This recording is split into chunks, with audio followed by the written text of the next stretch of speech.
Good afternoon and welcome again to the SETI Institute.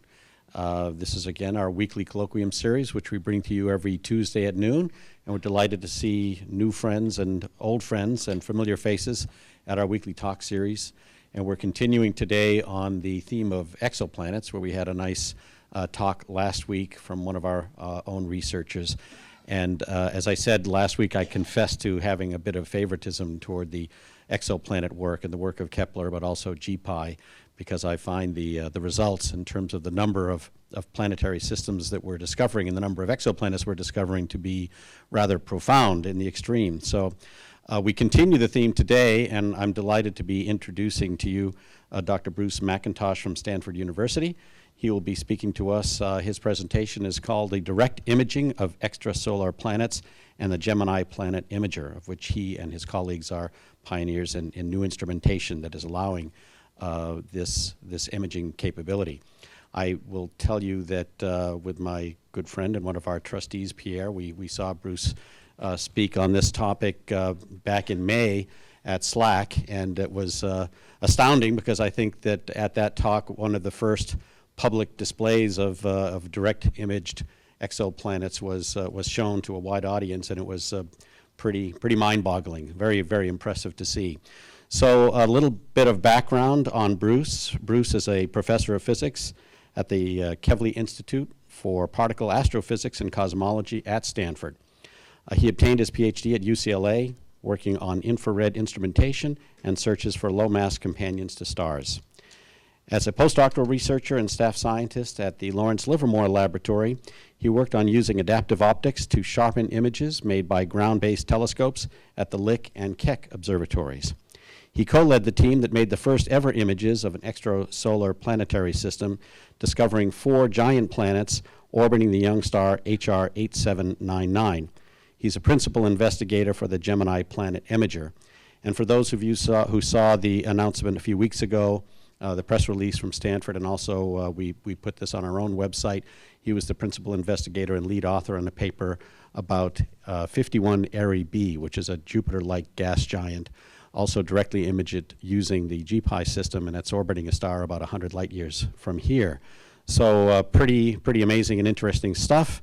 And without further ado, I'd like to ask Bruce to come up and tell us about his work and the Gemini Planetary Imager. Thank you. Right.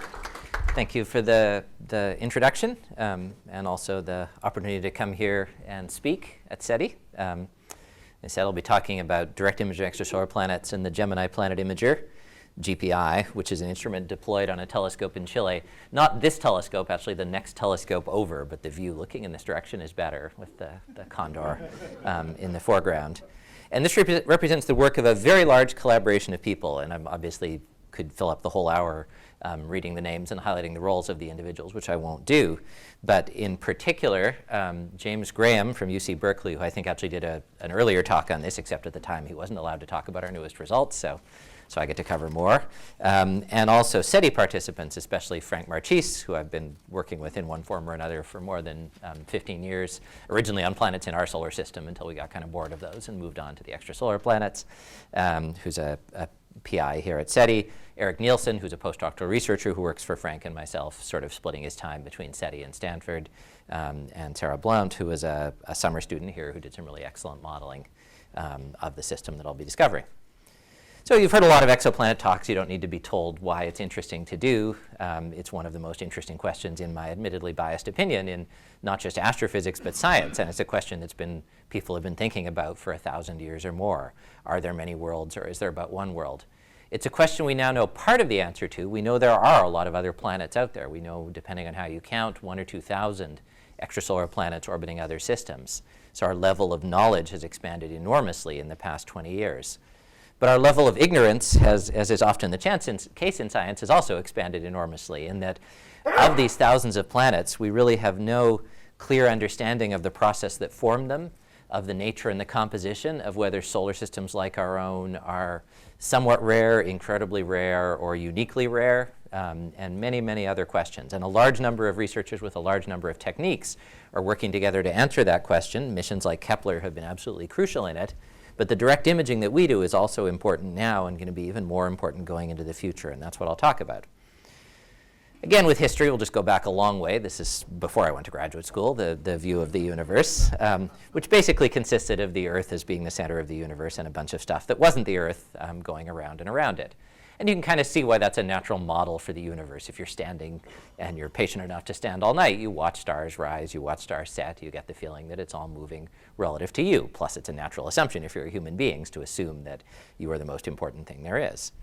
The problem with that, of course, is that that model did a terrible job of predicting the way planets would move. This is an animation put together by someone at OSU in a Ptolemaic view where the Earth is at the center of the universe of the ways the planets have to actually move to reproduce what we see. So the sun, the Earth is sitting there in the center.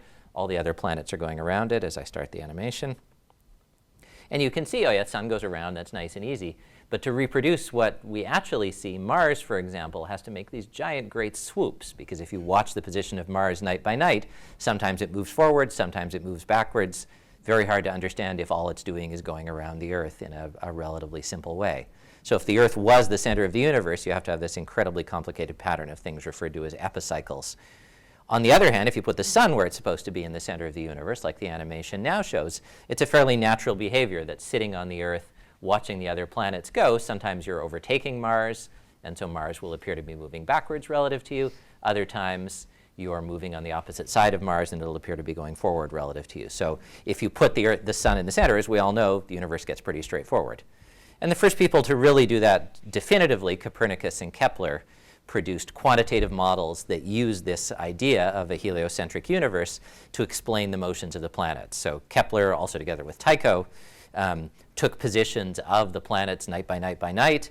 Kepler took his model in which they moved in elliptical orbits around the sun and could use those to predict a week, a month, a year more in advance where the planets like Mars would be. And for a scientist, that was really the conclusive proof of the fact that this heliocentric model was correct. So that's sort of the theoretician's approach to understanding the universe. The direct imager's approach is more like this. Galileo, the first person to really take an astronomical telescope, it's a really bad sign when scientists compare themselves to Galileo, by the way, so please forgive me for this. But he actually took a telescope, he looked at it, and he saw one of his first nights Jupiter and 4 little dots around it. And then he looked at it the next night, and the next night, and the next night, and he saw that these 4 little dots were moving, that night by night Jupiter was surrounded by things that were at different positions. And he very rapidly realized that means that things were orbiting around Jupiter, that not everything had to orbit the Earth, but there were independent individual objects orbiting around something else, in this case the moons of Jupiter going around Jupiter. And it's interesting in some ways that that visual proof, actually seeing other objects, moons in this case, orbiting other things, a planet, just like seeing other planets orbiting other stars, was sufficiently visually compelling that Kepler, who actually did the math to prove the heliocentric model correct, didn't actually get into trouble for it. The guy who actually looked through the telescope and said, look, little dots, really, they're not going around the Earth. That was something that the church could understand and got upset about and locked him away for.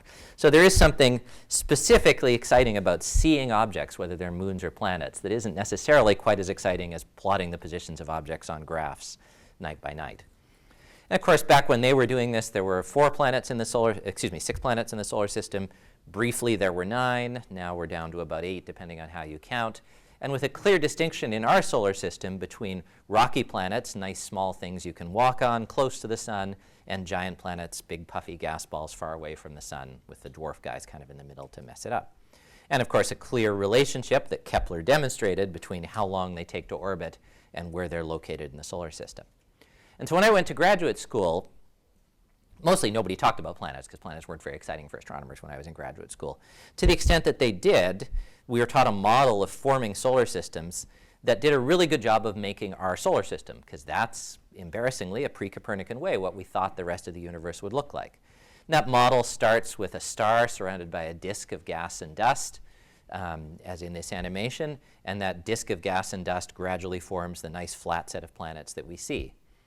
In a more cartoony fashion, the large disk of cloud of gas that's going to form the sun collapses down. As it collapses down, it starts to spin faster, just from conservation of angular momentum, and hence flattens out. Ultimately, you have a sun. I'll try to be fair about pointing in both directions. You have a sun surrounded by this flat disk. because the little proto-sun is hot, the inner parts of the disk are hot, the outer parts of the disk are cold. And in turn, that makes a difference to the composition of the disk. Close to the proto-sun, the only way for something to be solid, for something to be a rock or dust or a planet for that matter, is if it's made out of something that's solid at high temperatures, like rock or iron. Far away from the sun, where it's cold, ice, water can be solid, hydrogen and oxygen, carbon and oxygen, very, very common materials. And so as a result, early in this formation process, it was thought there'd be a lot more solid material in close, a lot more solid material farther out, a lot less solid material in close.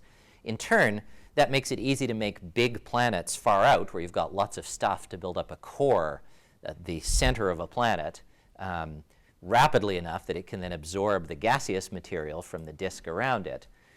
Close into the sun, where solid materials are rare, it takes a long time to form something the size of the Earth. By the time the Earth formed, all the hydrogen gas was gone, so the Earth didn't get a big hydrogen envelope. So this model said you form planets gradually, you build their centers first out of solid material, and then you suck in the gas from the disk, and in turn, you can only really do that efficiently close, far away from the star. And of course, this model, like all scientific models, had to survive being tested by observations. It just took a long time to do that. The first observations to see planets, as you all know about if you've been to a bunch of planet detection talks, were done through Doppler shifts, where it's noticing that as a planet orbits around a star, the star wobbles, and it produces a tiny Doppler shift, a tiny change in its spectrum towards or away from the Earth, which can be measured by precision telescopes. That resulted in the discovery of a large number of massive planets like Jupiter. The other dominant way of finding planets, again, you've been to lots of these talks you're familiar with, are through transits. If through an astonishing coincidence a planet lines up so that it's exactly between the star and the Earth, as it passes across the disk of the star, its shadow will cause the star to get just a little tiny bit dimmer as observed from the Earth, shadow that the star and the planet cast onto the Earth. That tiny bit dimmer is about 1% for a planet the size of Jupiter, which is actually pretty easy to measure with modern digital cameras. And in fact, you can see this effect even with a tiny telescope. There are people who do this with networks of telescopes that are literally this big. Someone actually detected a planet using this method from a telescope in his backyard in Pleasanton, I believe, and published a paper on it in collaboration with real astronomers. And with modern digital cameras on your home telescope, you can successfully do this. Of course, the odds of it happening for any given star are astonishingly small because it has to line up just right. So if you want to find a lot of these planets, you need to look at a lot of stars. If you want to see a small planet, you need to look very precisely because the signal gets smaller the smaller the planet is. And by far the dominant thing, as everybody in this room knows, for doing this is NASA's Kepler mission. It looks at 100,000 stars by staring at a huge area of the sky and can see fluctuations in the star-planet brightness at the level of a few parts per million, small enough to see planets like the Earth. I was told I'm allowed to show some graphs in this talk, so I'm going to show a graph, given that we have people with assorted technical backgrounds. This is a common way for astronomers to think about the populations of extrasolar planets. It's a plot of planet mass versus semi-major axis, where every dot represents a planet that's been discovered by different techniques. And in this diagram, you can see the planets that are discovered by the Doppler shift technique, which is good at fairly big planets, down to a few fairly small planets, and very good at planets close to their star.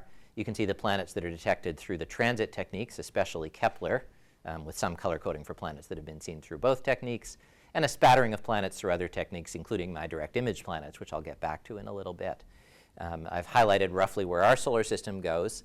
And one of the striking things about this, of course, is it looks nothing like our solar system. Our solar system had this segregation, rocky guys here, giant ones here. Instead, huge numbers of giant planets have been found close to their star, and large numbers of planets have been found whose size is just in between the smallest of the giant planets and the biggest of the rocky planets in our solar system. And here's another version of that, just a graph showing from Kepler planet candidates as of January 2015 versus size, the number of planets. A few Jupiter planets or bigger than Jupiter planets are fairly common. But one thing Kepler has shown is this huge population of planets whose size is somewhere between Neptune's and the Earth's. From Kepler, that turns out to be maybe the most common kind of planet in the universe. There's nothing like it in our solar system. In addition, there's just no easy way to make these giant planets form close to the sun because we think there shouldn't be enough material for them to do it. There's no obvious way to make quite so many planets as Kepler sees down here. And so planet formation as a theory is really, there aren't any planet formation theorists here today, are there? Good. Is really trying, Jack Lissauer would beat me up if I said this, but Let's say it's still trying to recover from the observations, and there's no single model that can predict all the planets that we successfully see. But broadly speaking, you can divide the models that still exist into two categories. The first category are still based on the core accretion picture I showed before, where you form the center of the planet first. I'll show some slides of that, and the outer parts later, maybe followed by migrating it. As the planet forms in the middle of this disk, it'll experience a thing like friction with the disk. It's a gravitational friction, but it's like friction that slows the planet down and causes it to spiral into the star. And so that's a good way to get giant planets close to the star. It's actually surprisingly natural that this should happen, and surprisingly hard to stop it happening in computer simulations that make it. So one of the questions is, why didn't it happen in our solar system? Why don't all the planets get eaten by their stars, et cetera? That's a slow, where slow means millions of years kind of process. When it forms planets, it forms them from the inside out. So it forms a core of a planet and then sucks up the outer material. The composition of the planet, I'll show in a couple of slides, will vary a lot. It also uses up a lot of the energy of the planet, and that'll be important when I get to direct imaging planets. And so it's sometimes referred to as a cold process because the planet ends up relatively cold. There's a lot of variations on this. It's very trendy these days to have kind of swirling clouds of pebbles that form the planets to concentrate the mass and make them accrete more rapidly. And finally, we are pretty sure this is a good process for forming rocky planets. A variation on this is still the best explanation for our solar system. We know that formed rocky planets because we're standing on one, and in simulations it can do a good job of forming rocky planets in other solar systems. Just to show a cartoon of that and allude to how it affects the composition, here's a cartoon of a star and a disk of material around it. And in numbers, I've written down the ratio of carbon atoms to oxygen atoms in that disk. And that'll be an important number that we'll get back to later on. In random clouds of gas in the galaxy, in our sun, that ratio is about 0.555 or so. If this model where solid material freezes out is true, that ratio can actually change a little bit. There's a place maybe 10 astronomical units away from the star for this particular star that I've done my cartoon about, where water forms into solids. And so out in the disk from there on, there are little lump grains of solid water ice. Far enough out, carbon dioxide can also freeze, and so there's lumps of frozen carbon dioxide. And in turn, that'll change the ratio of materials in the gas. If water ice forms, that sucks up a lot of the oxygen, and so there's not as much oxygen left. And so the ratio of carbon to oxygen in the gas of the disk goes up, where all the oxygen got sucked into solids. Farther out, the carbon gets sucked into solids too, but even more oxygen gets sucked into solids, and so the ratio goes up. Close in, where none of these ices are, the ratio stays kind of the same as it was when the disk formed in the first place. In turn, if I build a planet out of those materials, by say taking those little lumps of ice, making the core of the planet, and then sucking up a lot of gas around it, and maybe dumping some more lumps of ice in it, I can get an envelope for this planet whose carbon to oxygen ratio honestly can be almost anything, but can be different than the disk was in the first place. So because you form a planet a piece at a time, the exact order in which you mix in the solids and the gases can cause the planet to have a chemistry, a ratio of materials like carbon and oxygen and hydrogen that's very different than the gas that you started with to form it. And we see that very clearly in Jupiter. Jupiter is clearly enhanced in heavy materials because a lot of what went into Jupiter were these ices that caused it to form in the first place. The other way you could potentially form a lot of exotic planetary systems is a fast process, referred to as global instability, but I just like to call it collapse, where the big disk of material, as it orbits, starts to form little instabilities, little spiral structures in this simulation. Those in turn, under the influence of their own gravity, can compress even further, concentrate down into little lumps, and there's some lumps forming, that would ultimately become planets. This process, if it happens really fast, and in fact it's a problem with computer simulations that it happens way too fast to be plausible right now, but it would probably happen still fast, not millions of years, but tens or hundreds of thousands of years. And when it happens, you just basically scoop up a whole big lump of the disk and squish it down to be a planet. And so the composition of the planet is the same as the composition you started with for the disk. So you end up with planets that look like the original cloud of gas that they formed out of in the galaxy. No extra carbon, no extra oxygen, or anything like that. Because it happens so fast, the planets don't have a chance to lose any of their energy, and so they form really hot. And again, that'll be important as we'll get back to it later on. And because it really just scoops up a bunch of disk material, it's a really terrible way to make small rocky planets. Most astronomers would say this is not the predominant method of planet formation, which is good news, because if it was, then rocky planets would be relatively rare. So as people went on to study these planets, we got very excited by the first results. We have beautiful press release figures. This was sort of one of the earliest Doppler planet detections. You can even see the artist has added a little moon getting evaporated by it. You think it's a planet just like Jupiter. But of course, when you see a planet through a technique like Doppler shifts, you don't know that. All you know is that there's a planet that's going around the sun. You know what its mass is. Absolutely nothing else. Kepler measures in a different way. Here's another artist conception example of really nice Kepler press releases recently about planets that are analogous to the Earth, orbiting in the so-called habitable zone or Goldilocks zone of their stars. This is, I think, the one from a year ago when Kepler found a planet just like the Earth, as opposed to the one from this summer where Kepler found a planet most recently just like the Earth, or the one 2 years ago, or the one 3 years ago. There's a series of Kepler results along these lines. It's very exciting to think about the possibility they could be planets like Earth, but again, well, the artist's conception shows little continents and maybe tiny seas or oceans on it. All we really know is the radius of the planet and nothing else. The planets Kepler are finding could be rocky ones we could walk around on, super Earths. They could be micro-Neptunes with giant hydrogen gas envelopes, and except in a few cases, we don't have a good constraint on that. And when we put these artist conceptions together, they're really artistic license more than anything else. So what we want to do in direct imaging to get around that is to study the planet, to actually see it. Of course, taking a picture doesn't mean that we'll map out these continents and oceans. That's not something you can do with any telescope we can build. But if you can see a planet and see the light from it, you can at least tell what it's made out of. You can feed that light into a spectrograph and measure its composition. And you can see different kinds of planets. The problem, of course, is it's incredibly hard. The analogy that I'm required by astronomer law to use is that it's like there was a lighthouse and you're looking right next to it to see a firefly, something that's 1 million or 1 billion times fainter. I actually saw somebody do this calculation once, and it's not completely crazy depending on the population of fireflies and the brightness of the lighthouse you use. But it's been done. The first time it was done is actually not for a planet, but for something called a brown dwarf. Brown dwarfs are objects that are really, we think of them more as failed stars. They're a cloud of gas that was going to form a star, but never got big enough, never got hot enough to have nuclear fusion happening to heat it up, and so they sort of sit there cooling down over time. But more than, not quite more than, a little bit less than 20 years ago, the first brown dwarf was discovered, sitting there glowing, sitting right next to a bright nearby star. And ever since then, because you can actually see brown dwarfs directly, we've studied them in enormous levels of detail. We wanted to, move beyond that to study planets.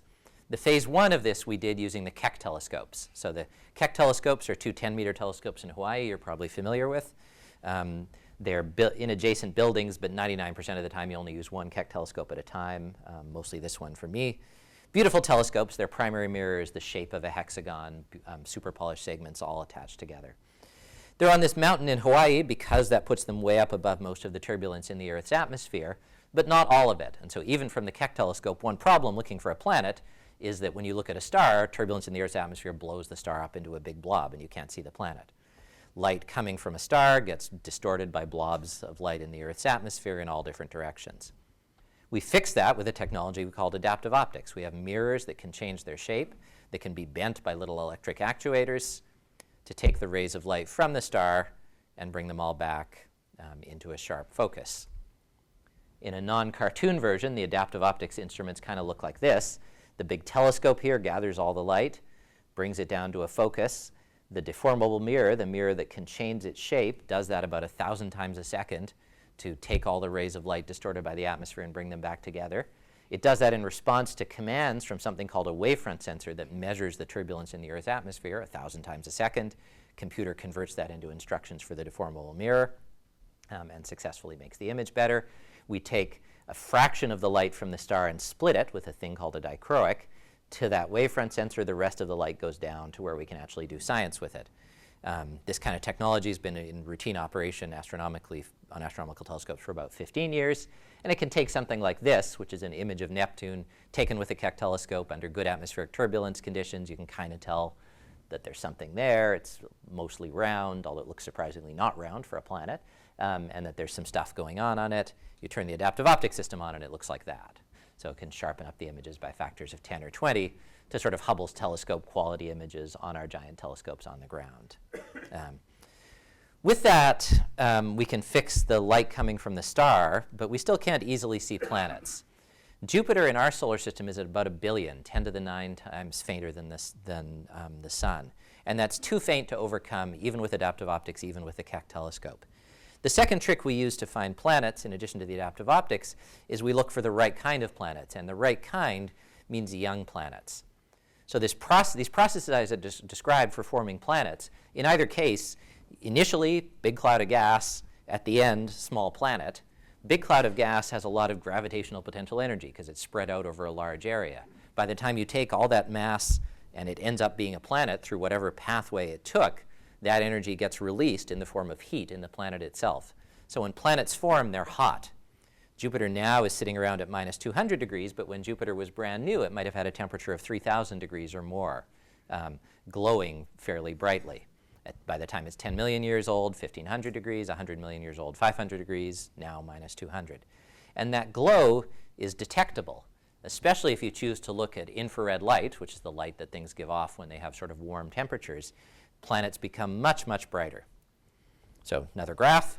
This is a plot of the brightness of the planet expressed as a luminosity relative to the sun is what this means. So the fraction of the energy of the sun that a given planet is giving off, from something as bright as the sun, 1,000 times dimmer than the sun, all the way down to 1 billion times dimmer than the sun, versus age in billions of years, so 1 billion years sitting here. And each line corresponds to a different size planet, from 15 times the mass of Jupiter down to sort of Saturn size. And each planet starts out bright and then just gradually gets dimmer and dimmer and dimmer as they cool down. And if you catch them at 10 million year old ages, the planets are bright enough so they're only 10,000 times or 1 million times fainter than their star, which is still pretty faint, but a lot better than 1 billion that Jupiter is sitting at way down here right now. So by looking for planets that are young, which we can do by looking at stars that are young, the planets are potentially detectable. A complication in this is that this is another one of those sort of pre-Copernican graphs where people put it together assuming a simple process of planet formation. A more sophisticated approach to this accounts for the two different models of planet formation that I talked about. And in particular, if a planet forms through the core accretion process, form the core first, suck all the gas in, like we think our solar system formed, that releases a lot of the planet's energy early on, and later on the planet is dim. So one last version of this graph. This here color codes show each different size of planets, medium-sized Jupiter-sized planet, really big 10 Jupiter mass planet. If they form through the fast collapse process, then they're really, really, really bright when they're young and gradually cool down. If they form, on the other hand, through the core accretion process, like we think our solar system did, they actually never are very bright early on. They kind of sit there percolating away and then gradually rejoin the cooling tracks of the other planets. So it actually is a sort of mixed blessing. On the one side, it means where we're sensitive with our early equipment to sort of 10 to the minus 5, 10 million times fainter than the sun. We can only see planets if they start out hot. But someday, if we could see both kinds of planets, maybe we could tell which way they form by looking at how bright they are versus time. So a bunch of groups searched using first-generation adaptive optic system for planets like this. This is one example of a success, probably the most spectacular example using that, the HRD 799 system that Christian Marois and a number of people, including myself, found in 2008 and 2010. So these are actual pictures of planets. What you're seeing here is the star kind of behind a mask. A lot of image processing has gone into it, but a little bit of leftover starlight, or these white blobs here and these black blobs here. But the dots are actual infrared radiation from 4 planets. The arrows are not giant arrows that were drawn on the sky. They're there to guide your eye in the process. The star is about 50% more massive than our sun. The planets are about 5 to 7 times the mass of Jupiter, so they're big planets, about 1,000 degree temperature for the outermost ones, maybe 900 degrees Kelvin for the innermost ones. But they're real, so we can actually now look at a whole other solar system from outside and see its individual planets and see them moving around. In some ways, this whole other solar system is kind of like our solar system. We have 4 giant planets. It has 4 giant planets. Our solar system has a belt of asteroids and a belt of comets, the Kuiper belt. There's evidence from infrared observations this solar system also has a belt of asteroids and a belt of comets at large angles, and that there's a gap between those right where the planets are, which makes sense because the planets would clear out asteroids and comets there, just like they do in our solar system. Other ways, it's not like our solar system. The total mass of these planets is probably 30 times the total mass of planets in our solar system. Their orbits are bigger, but of course it's a bigger star, so it kind of makes sense that that's going on. And we can watch them orbit. This is just an animation Christian Merois put together of data going back to their discovery in 2008 to some 2013 or so epochs. The innermost planet is hard to see. You can only see it when the weather is really good, so it's not in all these blobs. But there's the other three. They're moving. They're moving like Kepler's laws say they should move. So this one is going really slowly because it's far from the star. This one is going quite fast because it's close to their star. It's not a surprise. Kepler's laws, of course, are Newton's laws. They apply everywhere in the universe. But the fact that we can see Kepler's laws from outside, that we can see a whole solar system going around the way once upon a time we would have just had animations like the one I showed you earlier, we can see in real data, real life, is actually pretty amazing. So I said why we might want to directly image these planets is to think about their composition, what they're made out of. We had our press release figure 2, and I'll show one for 51 Eridanus left, but of course we don't see that. We just see the dot of the planet. But because we can image it, we can actually say something more about its composition. So I'll just remind people a little about spectroscopy. Every element in the universe has a distinctive footprint of light that it gives off. The atoms that compose it have certain levels of energy they like to absorb or emit, and so it will only give off certain particular colors of light. And you've all seen this in your high school physics experiments or college physics experiments. If I have a cloud of hot gas and I feed the light from it through a prism, I'll get a particular distinctive chemical fingerprint. And that chemical fingerprint differs for different elements, helium, sodium, neon, etc. If you're a scientist, rather than looking at these color bars, you might choose to make a plot, a graph of the intensity of light versus wavelength. If you have a hot light source behind a cold cloud of gas, instead of seeing bright lines, you see dark lines where this cloud of gas likes to absorb certain particular wavelengths. And if I plot the intensity of light versus wavelength, you can see the dips as the intensity goes down, again, due to the chemical fingerprints. And so in turn, if I can get light from my planets, I can start to say something about the chemistry of their atmosphere. We thought their chemistry would look a little bit like this. So these are just stylized cartoons of the atmospheres of various objects. From right to left, the coldest stars have atmospheres that are mostly gas, but have actually clouds of materials that are solid at high temperatures, like titanium oxide. The brown dwarfs, especially the hotter brown dwarfs, those clouds live deeper inside the planet. Lighter weight clouds are higher up, and their atmosphere is full of carbon monoxide, which you could see in a spectrum. The cooler brown dwarfs, and we thought planets would look like cooler brown dwarfs, the clouds are even deeper in their interior. Up at the top where the atmosphere is cool, you can get compounds like methane. And so we thought we would see radiation coming up from the hot clouds through the methane, and we'd see the spectral fingerprints, the absorption lines of elements like methane when we looked at our planets. So we decided to look for this. Here's a Keck image without a lot of image processing now, showing what one of the planets looks like relative to the very bright star. And this is the field of view of the spectrograph we used for it. The spectrograph, the instrument called OSIRIS, is a very special spectrograph. It doesn't just measure the spectrum of one object at a time. Instead, it takes a three-dimensional picture where for every pixel in the image, I actually get a little microspectrum. I get the intensity as a function of wavelength. So I can measure the spectrum of every object it looks at all at once over a small postage stamp field of view. And I can show that by animating this. Here's the total image with a little dot there that turns out to be the planet. All the streaks you're seeing in this image are scattered light, diffraction, and optical interference off the Keck telescope. Because they're a process made by diffraction, each of these little streaks, actually different wavelengths of light go to different positions in it. These are like tiny little extended spectra where red light scatters far away from the star and blue light scatters close. I can turn on an animation where I'm now stepping from long to short wavelengths, and all of the artifacts, all of the scattered light, have positions that change as you go from short wavelength out to long wavelengths, short wavelength out to long wavelength.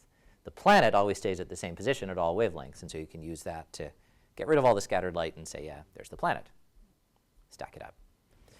And so we extract that, we do some math, we turn it into a quantitative plot of intensity versus wavelength, intensity, wavelength.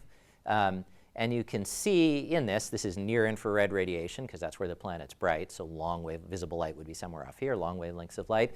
You can see some chemical fingerprints. For example, carbon monoxide absorbs very strongly here, Water, this is absorption due to water vapor in the middle. We don't actually make a big deal about water vapor because it's hydrogen and oxygen is the most common thing in the universe. Of course there's water. It'd be weird if there wasn't. But there's a huge water vapor absorption signature present there. What there's not is methane is supposed to make a big absorption signature here, and it didn't show up. So we see the water. We don't see any methane. We see carbon monoxide. And the overall radiation we see, we think, is from hot, thick clouds of liquid metal. So it's confusing that we were seeing these thick clouds and not seeing the methane. What we think is happening is that the planet's atmosphere circulates, pulling up the clouds to the top of the atmosphere where we can see them, the clouds of liquid metal, and pushing down the methane where it gets destroyed in the inside of the planet. Because we can study its light, we can actually study it at very high levels of detail. Here's a zoom in on a different version of that spectrum. Here's the real data. And each individual little wiggle in this, especially out here, actually corresponds to a real feature from the spectrum, especially of water and carbon monoxide, but not of methane. We can use those models, I won't go through this in detail, but to measure those things like the ratios of carbon to oxygen in it. And we find that the planet is somewhat enhanced in heavy stuff, carbon and oxygen, compared to hydrogen in a way that says maybe it did form through the core accretion process like Jupiter did in our solar system. That was interesting. On the other hand, the planet is way too bright to have formed through that process. Back to this graph, brightness of planet versus age, the planets that form through the fast collapse process, the dotted lines, the planets that form the old-fashioned core way like our solar system, the solid lines, different colors meaning different masses of planets. The HRID 799 planets kind of live here. They're maybe 20, 30 million years old. They're only 10 to the minus 5 times the brightness of the star. And so it's really hard to make those through a core accretion process. They're too bright to form the way we think Jupiter did. But their chemistry says they form the way we think Jupiter did. So there's actually a lot of confusion about how you could form these planets. And in fact, although there are a lot of directly imaged planets, there's no clear consensus. Here's some other ones like Beta Pictoris, which is in the middle of a beautiful disk of dust, a couple of others with serial numbers. There's no clear consensus on how these directly imaged planets could have formed, and no evidence yet that they formed the way our solar system did. Showing this again, number of planets versus semi-major axes, all the Kepler discoveries, all the Doppler discoveries. If you're a direct imaging person and you show this graph a lot, it actually makes you a little bit sad because, of course, there's 1,000 Kepler planets. There's only a handful of directly imaged planets. But some people's reaction is not to get sad, but to figure out how to do better. First, one thing that's interesting to do is show only the planets that we actually do have spectra of. It turns out for transiting planets like Kepler finds for a handful of cases, you can also measure their spectra. It's a separate talk that I'm sure you've had people do. I won't go into it. But every direct imaging planet, you can also do it. And so direct imaging is a large fraction of the planets that we've ever actually even gotten close to measuring their composition of. And so that makes us feel better. But really, we'd like to find, if not 1,000, like Kepler, which we're never going to do, enough more planets to fill in this direct imaging region, and also to bridge this gap. The farthest out we can see with Doppler techniques versus the closest we can see with direct imaging. Direct imaging, it's easy to see planets when they're far from the star. Doppler, it's easy to see them when they're close to the star. We haven't quite reached the point where those overlap, but it would be enormously powerful if it did. And finally, if we want to see more planets and maybe see the ones that formed in the cold way, we've really got to see fainter planets down to, say, this kind of ratio of brightness. And so that's the purpose of the Gemini Planet Imager. It's an instrument whose construction we started in 2004 on the Gemini South telescope in Chile. It combines a whole bunch of different pieces I'll go through in a second. Physically, it's about the size of a person, or a robot in this case. This is the cube it mounts to on the back of the Gemini telescope. It's in a big enclosure. For example, you don't want a speck of dust on any of your mirrors because that might look like a planet. So the whole thing is in the equivalent of a class 100 clean room when it's under operational conditions. Computers that control the adaptive optic system live in these enclosures off to the side. Another thing you don't want is the plume of waste heat coming from a fast computer going up through your telescope and making atmospheric turbulence. So we put the computers in these boxes. We circulate glycol liquid through the cabinets to cool them off. And then the main body of GPI lives in this interior box. It was built by a collaboration. Lawrence Livermore, where I used to work before I came to Stanford, built the adaptive optic system and also ran the whole project. A group at the American Museum of Natural History made some special masks to block the light from the star. I'll show those in a couple of slides. JPL built a very precise infrared sensor to measure small errors in the wavefronts of light coming into the instrument. UCLA built our science instrument, which is another spectrograph like OSIRIS that makes not just images, not just spectra, but 3D spectral cubes. A group in Canada, the National Research Council of Canada in Victoria, built the mechanical structure that holds the whole thing together, and equally importantly, the software layers that connect all these different pieces that have to talk to each other. There's about, I would say, about 15 person-years of software inside the instrument. We went to a lot of effort to super polish and keep all of our optics clean so they don't look like stars. One key technology for GPI to make it better than the current systems is its deformable mirror. So I showed the cartoon of a deformable mirror earlier. What a deformable mirror for atmospheric turbulence really is a thin sheet of glass, about 1 millimeter, so thin that you'd have to be very careful while you're holding it, maybe this big or so, with behind it a couple of hundred little actuators, little piezoelectric plungers that push and bend and warp the surface of it to respond to atmospheric turbulence.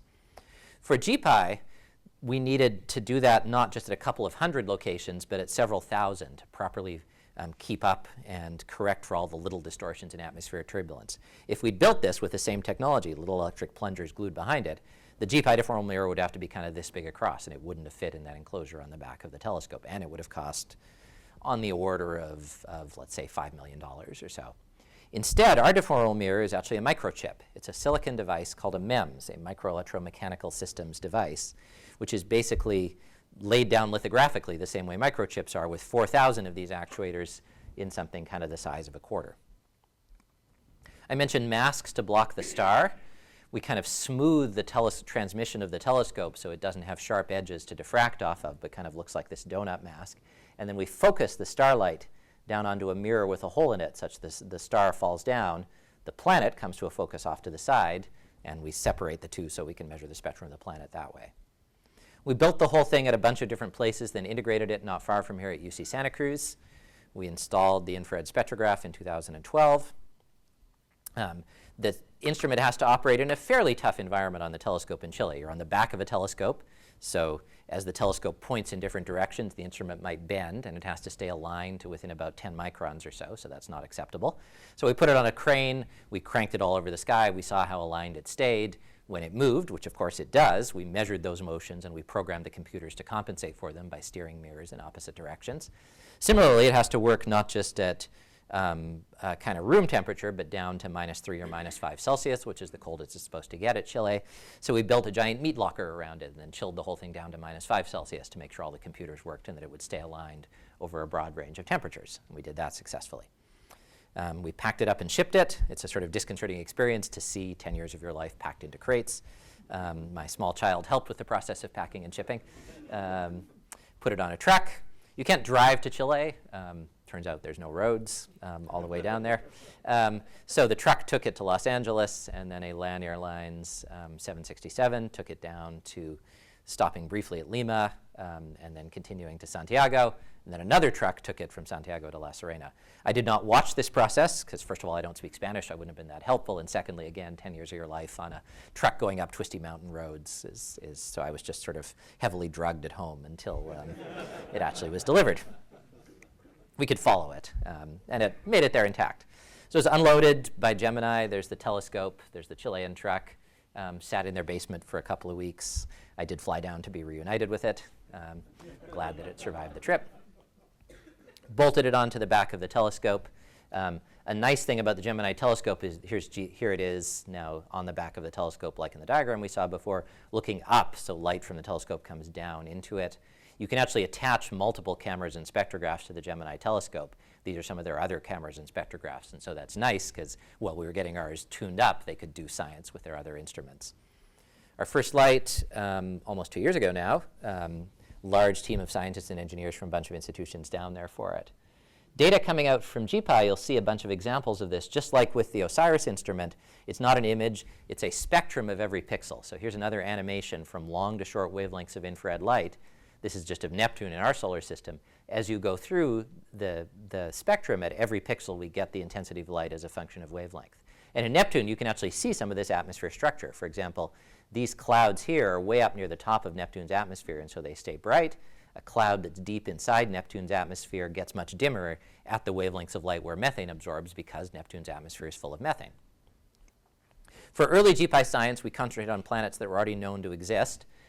This is the planet around a star called Beta Pictoris, Beta Pic B. What you're seeing here in this GPI image, here's the mirror with a hole in it. The star fell down that hole. This is kind of a glint off the edge of the hole, leftover light and diffraction coming from the star. The 4 spots you're seeing here are not planets. They're spots that we induce in the image as a calibration. And the reason we induce them is that when you find a planet, one thing you'll want to know is how far is it from the star. If the star disappeared because it fell down the hole, that's hard to measure. These 4 spots are actually lined up so that the intersection of them is always where the star is, so you can trace the star position very accurately. The planet is that little dot here. So that's another big one, about 10 times the mass of Jupiter. For comparison, here's an image from a previous generation instrument, the people who discovered that, not the people who discovered that planet, another group. After it was discovered, planet's visible, planet's more visible in the GPI image, so we're somewhat happy. But we're extremely happy because this took 3,952 seconds of telescope time, and that took us 60 seconds of telescope time to make the same image. So GPI is, in fact, substantially more sensitive than its predecessors. And so we were happy. GPI has looked at a wide variety of objects. I think James talked about some of them in his talk. I don't have time to discuss it in detail, including disks of asteroid or comet material orbiting stars, Europa and Pallas, some images that Franck looked at, young disks that might be in the process of forming planets, a whole bunch of other planets people have known. But what I'm here to finish up about is talking about our first new planet. So here's another one of those spectral cubes. I should get a version without the arrow to see if people can spot the planet, because what happened literally was we started looking for new planets in November of last year. So we're targeting a population of young stars, about 600 of them, to see which have nearby planets. We had an observing trip in December right before Christmas.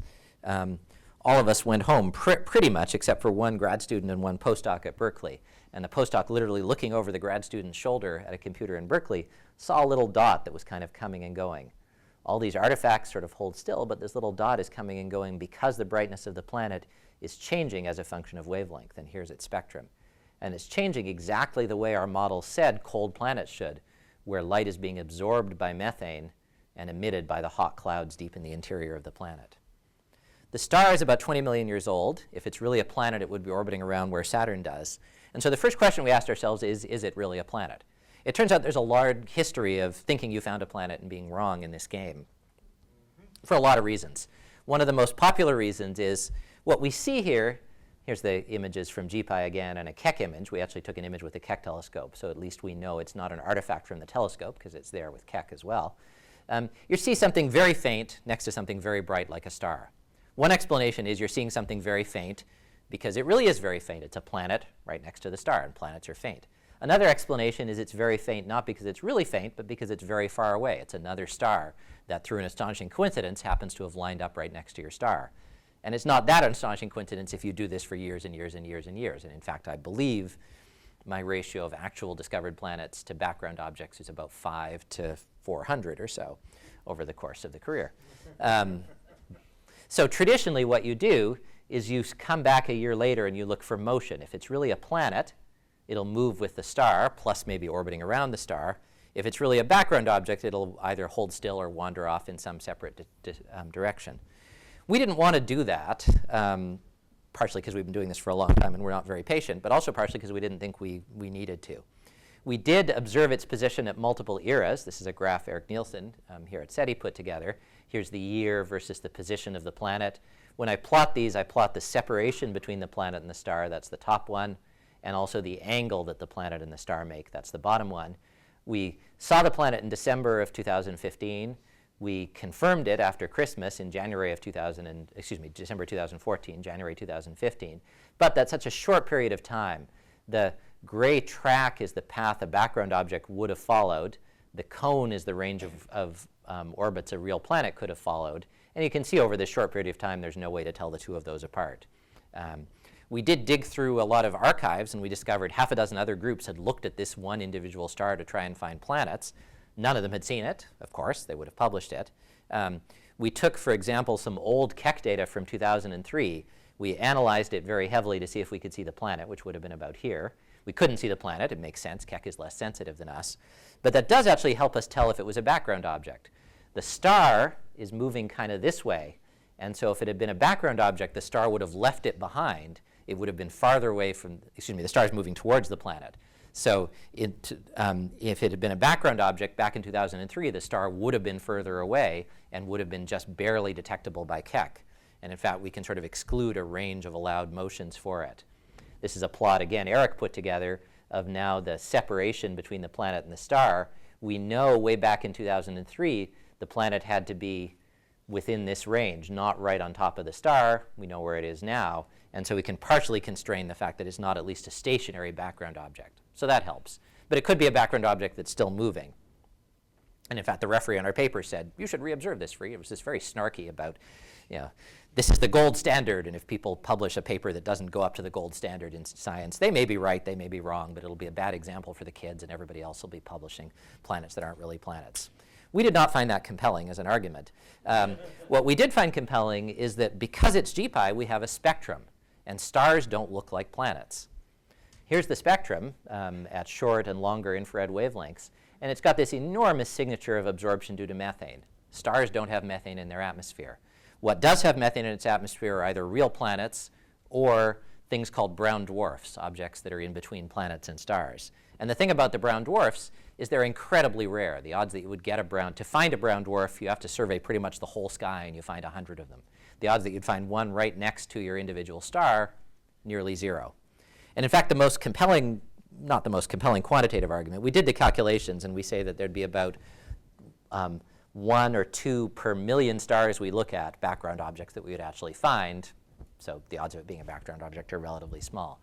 An example of that is that as I said, a whole bunch of other people looked at this star to see if it had a planet or not. They looked at it with cameras with huge fields of view that have just as likely as we are to find background objects. In fact, more likely. The only place we can look that they can't is right next to the star. Background objects should be anywhere. Planets right on top of the star. So the fact that we found it with a planet image, or it even says that on the label, means it must be a planet. I won't go through, as I'm running low on time, in detail, but we know the age of the star very precisely because it's actually part of a triple system. Here's another figure Eric put together.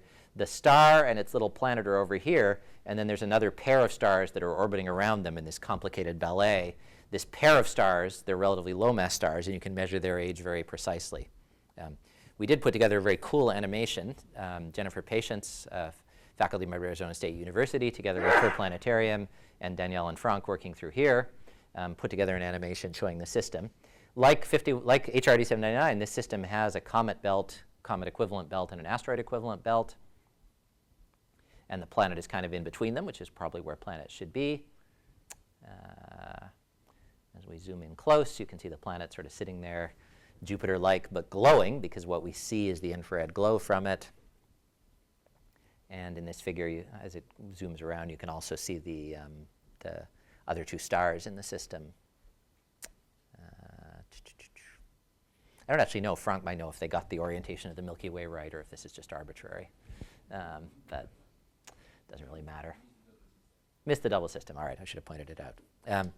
I said you should be distrustful of all these gratuitous artist conceptions, which is sort of true. But we don't have an image that looks like that. We do have this spectrum. And from this spectrum, you can take models that tell you things like what the surface is like, what the atmosphere is like, excuse me. And in order to reproduce the bumps and wiggles in this spectrum successfully, we have to have an atmosphere that is kind of half covered by clouds that are cold at the top of the atmosphere, but half without clouds, where you see deep into the hot interior of the planet. And this artist conception that Danielle and Franck put together actually reflects that. So I don't know in detail that there's 5 bands or 7 bands. I don't know that the bands are elongated or there's a giant red spot. But I do know that if you were to look at this planet with your eyes, you would see a surface that's sort of half glowing deep on the inside and half dark and opaque clouds on the top of the atmosphere. And then finally, in terms of its formation, this is sort of the first planet that could have formed either way. Here's another version of those formation graphs, brightness of planet versus time. All the previously discovered planets are way up bright, where hot start planets could have formed. This one is sitting a little bit under 1 million times fainter than the sun, where potentially a planet that formed like Jupiter would be sitting at this age on this particular graph. We can't tell for sure. It could be a very small planet that formed hot and just isn't bright because it didn't have a lot of energy to start with. It could be a big planet that formed cold and is not very bright because it lost a lot of its energy forming as its core, as it accreted mass on its core. But someday we may be able to tell the difference. If we could ever measure the mass of the planet, and there's some hope that in 5 years we might be able to do that accurately, we could tell whether it sits on this hot start or cold start family of curves. So to summarize, it's about 20 million years old. We've seen it since, it should say December 2014, excuse me. Temperature about 650 Kelvin, 2 times 10 to the minus 6, the brightness of the sun. The odds of it being a background object are less than 10 to the minus 5. The mass might be twice the mass of Jupiter at a separation of Saturn. Not quite our solar system, but getting there, and young enough that it remembers how it formed. And then just as a hot off the presses, I was in Chile, what day is it? I was in Chile a week ago. And we saw that the planet is still there, which is kind of reassuring. Before we went there, Eric and his summer student Sarah did some modeling of the range of motions it should have. It's actually pretty close to where the range of motion, where the predictions say its motion should be. And over the next 6 months, we'll be studying it in a lot more detail. And so I think I'll finish there rather than going into the space mission stuff, but I'm happy to talk about future space missions with other people. So.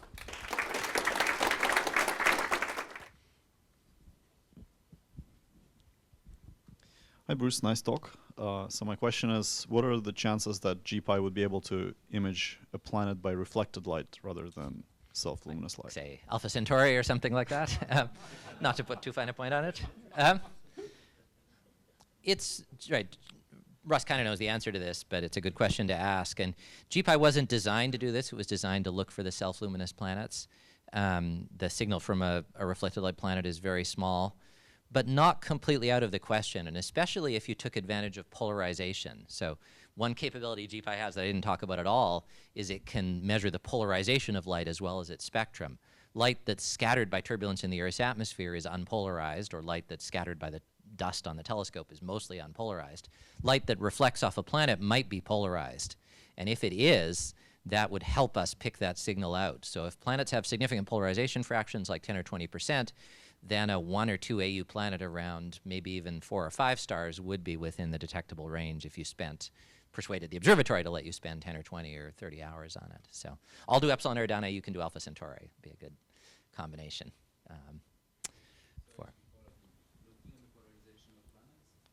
There are models that predict the reflected light polarization. The Europeans are maybe looking for it, maybe not. The self-luminous planets we talk about might also be polarized, but for reasons too complicated to go into right now. But GPI is shown to be very, very good at making those precise polarization measurements at the part in 1,000 level. So our speckle suppression factor for polarized light might be 10 to the third, which does get us down if we have enough photons into the regime where we could hope to see these things. Can you tell us more about debris in 51 Eridani? Is it imaged or is it just from the spectral distribution? It's just from the spectral energy distribution. So we can tell these debris disks most often because the dust from the asteroids and comets colliding with each other absorbs visible light and radiates infrared light. So the signature is you see extra infrared light from a lot of stars, and you infer that that's from dust material or aliens, but dust is probably a more robust experience in general, though people talk about Dyson spheres and things like that. The 51 Eri case, its dust disk is actually pretty thin for such a young star. It's probably only about 10 times as much as the amount of dust in our solar system, which for a 20 or 30 million year old star is quite young. So it's almost certainly undetectable, especially because the planet notionally clears a gap in it. Somebody I'm sure will be looking for it with the Hubble Space Telescope, which is very good at seeing dust at relatively wide orbits, but there's no detection yet. So I know with brown dwarfs you can see patchy clouds or some kind of cloud modulation as the planet rotates. Has the spectrum changed when you went back to look at it again, or do you think it might? Just got off the airplane a week ago, so okay. So ask me in a little bit. People certainly do think it might for some classes of planets, that you'd see the same kind of modulation as the clouds come in and out of field of view. It's a hard measurement. You could see how big the error bars are on that spectrum, but it's certainly on our list is to try and monitor it. And the trip I was in Chile for 5 nights, and we only really had one good night, so can't tell yet. But I think it's unambiguously worth pursuing, especially if it is at sort of 45-degree or more inclination. Bruce, great talk. Did you mention that you've got future work queued up in slides that you could show us in a minute? I had a little bit about future space missions, especially the WFIRST AFTA space mission. I wouldn't mind seeing a slide or two if we've got time. Well, we've got a couple minutes. I mean, we're a little past the hour, but if nobody's flying up. People can leave, too. You know. Yeah. I assume they unlock the doors at this point. WFIRST. Yeah, WFIRST. Let me just do 2 or 3 slides on. I also had a little bit about the 30-meter telescope. So the broad question beyond is GPI is really limited still to these Jupiter-size or bigger than Jupiter-sized planets. Kepler says that's not the most common kind of the planet in the universe. How are we going to characterize them? A lot of missions will do it, including the TESS mission, the sort of son of Kepler, but ground-based imaging has a role to play too. The first way to do it is to put something like GPI on a really big telescope, like the proposed 30-meter telescope in Hawaii or its equivalents in Chile. That would probably get down to kind of Neptune-y planets and scrape the super-Earth regime. Another approach would be future space telescopes. Russ is involved in a proposal for one that would reach exquisite levels of sensitivity around very bright stars, so to probe Alpha Centauri. A broader version for slightly bigger planets is something called WFIRST. So the acronym, it's going to get a real name when we fly it, but for now it's WFIRST, Wide Field Infrared Survey Telescope. So the first part of its name tells you what it was originally intended to do, which is to survey the whole sky at infrared wavelengths for dark energy, cosmology, stuff that a number of my colleagues find extremely, I'm being videotaped, aren't I? Stuff that a number of my colleagues find extremely exciting. And so it was proposed and ratified by the sort of astronomical community as the most important thing we could do in the next decade.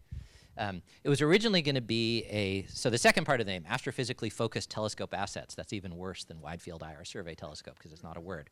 Where does that come from? So WFIRST was originally going to be about a 1.2 meter, sort of Kepler-sized telescope, extremely wide field of view infrared camera, and it would basically do counting galaxies and measuring their shapes. And over a 3 to 5 year mission, it could only do that. Then something weird happened. So the way I explain this is, let's say you like hiking a lot. You might buy hiking boots, and they might be on sale. So you might buy a bunch of hiking boots. And then you might forget you have them. And you open your closet, and you discover you've got 8 pairs of hiking boots. Clearly too many. You have some friends, so you say, would you like some of my hiking boots? You donate them to them. The same thing happened with the Department of Defense and NASA, except instead of hiking boots, you should think Hubble Space Telescope-sized telescopes. So the Department of Defense opened their closet, and they discovered, I do not know how many they have, but they definitely had too many Hubble Space Telescope-sized telescope assemblies hanging on a hook somewhere. And they donated 2 of these to NASA. So 2.4 meter telescope assemblies, not whole spacecraft, just the telescope and the optics, but designed for wide field of view, so great for the dark energy science, big, optically good, robust, and available. And if you're going to do that, I'll skip this animation, although it's very cool. There are a couple of good things. 2.4 meters, first of all, it's big enough that it can do the extremely exciting galaxy counting stuff much faster, so it doesn't take all 5 years of the 5-year mission, which gives you some time to do other stuff, like, say, look at planets. And it's big enough that you could actually use it to do direct imaging of exoplanets, which is hard to do on a 1-meter telescope, but very practical on a 2.4-meter telescope. So the baseline is to add something basically that looks like GPI, a deformable mirror, a coronagraph mask to block starlight, an integral field spectrograph, and fly it on this and do characterization of extrasolar planets in reflected light. And in the usual mass semi-major axis diagram space from some simulations Dmitry Savransky at Cornell did, it could reach down to maybe even Earth mass planets, but definitely to the sort of super-Earth planets, several times the mass of the Earth, and expect to discover, get photometry, maybe spectra, maybe not, but definitely characterization of a decent sample of those if it flies, which it has a good chance of doing in 2024 or so. Okay, so that's the WFIRST sideline.